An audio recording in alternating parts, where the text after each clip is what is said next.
연인 파트 2 영상에서 누군가 길채 목을 조르는 장면은 모두에게 큰 충격을 줬습니다. 이에 최근에는 길채 목을 조르는 사람이 구원무라는 주장이 많이 나왔고, 심지어 구원무가 보낸 사람이 심양에서 자고 있던 길채 목을 조른다는 주장도 나왔죠. 그래서 오늘은 진짜 길채 목을 조르는 사람이 누구인지 한번 예측해 보도록 하겠습니다. 지난 13회에서 구원무가 길채를 속환시키기 위해 심양에 왔다가 만나보지도 않고 그냥 가버리면서 길채와 인연은 거기서 끝났다고 볼 수 있습니다. 구원무는 길채가 다른 사내에게 팔려갔다는 말만 듣고 이미 길채가 절개를 잃었다 하여 스스로 아내를 버렸으니까요. 길채 역시 이 사실을 포로 상인 부우치에게 듣고 나서 구원무를 아예 마음속에서 지웠습니다. 즉 부부간의 신뢰가 이미 파탄났다고 볼 수 있는 대목이죠. 그렇다면 만약에 길채가 어떤 계기로 인해 조선에 돌아갔을 때 원무를 남편으로 계속 받아들일 수 있을까요?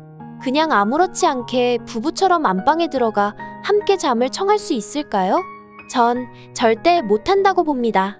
원무 역시 장현과의 관계를 떠나서 이미 길채를 환양녀 취급하고 있기 때문에 그럴 생각조차 안 할 것이고요. 그렇다면 원무가 심양으로 사람을 보내 아내가 절개를 잃었다는 이유 하나만으로 목을 졸라 죽이라고 할 수 있을까요? 만약 구원무가 이런 짓을 한다면 정말 사람 새끼도 아니라고 봐야겠죠. 아내를 속환시켜주지는 못할 망정 살해한다는 것은 짐승만도 못한 짓이니까요.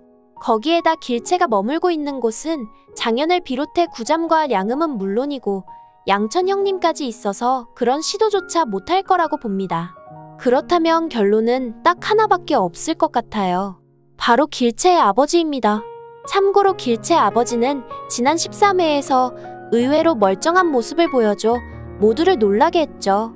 저작거리에 나와 길채를 기다리는 모습을 보여줬지만 길채가 오랑캐에게 잡혀갔다는 소리를 하거나 지나가는 사람들을 붙잡고 길채 행방을 묻는 짓은 하지 않았으니까요.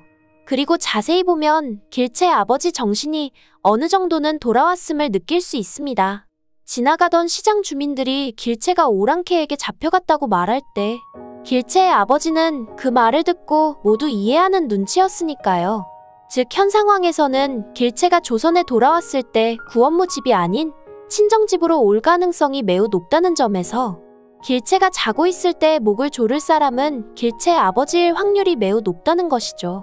참고로 길채의 아버지 등장인물 소개를 보면 이런 대목이 나옵니다. 아버지 유교연은 길채를 세상에서 가장 귀하고 소중한 보물로 여기며 애지중지 키워왔다. 하지만 병자호란이 몰고 온 거대한 비극과 조선의 사대부에게 강요된 엄격한 강상의 흐름 속에서 아버지 교연의 무한한 딸 사랑에도 균열이 생기기 시작한다라고 말입니다. 결과적으로 이 말은 병자호란 이후에 길채 아버지 마음에 변화가 생긴다는 것을 뜻하기 때문에 청에서 돌아와 환양녀 취급을 받는 친딸의 목을 조르는 사람은 아버지 유교연일 가능성이 매우 높다고 볼 수 있습니다. 그런데 이게 만약 사실이라면 길채가 너무 불쌍하네요. 우리 입장에서는 길채가 남편 원무에게 버림받은 것은 좋은 일이지만 아버지에게 환양녀 취급받고 목졸림 당하는 것은 도저히 참기 힘든 고통일 테니까요. 어쩌면 길채가 이때 크게 후회할지도 모르겠네요. 장현이 떠나자고 했던 그때 아버지를 버리고 장현을 따라갔어야 했다고 말이죠. 오늘 준비한 내용은 여기까지입니다. 구독과 좋아요 부탁드리며 많은 의견과 댓글 남겨주세요. 시청해주셔서 감사합니다.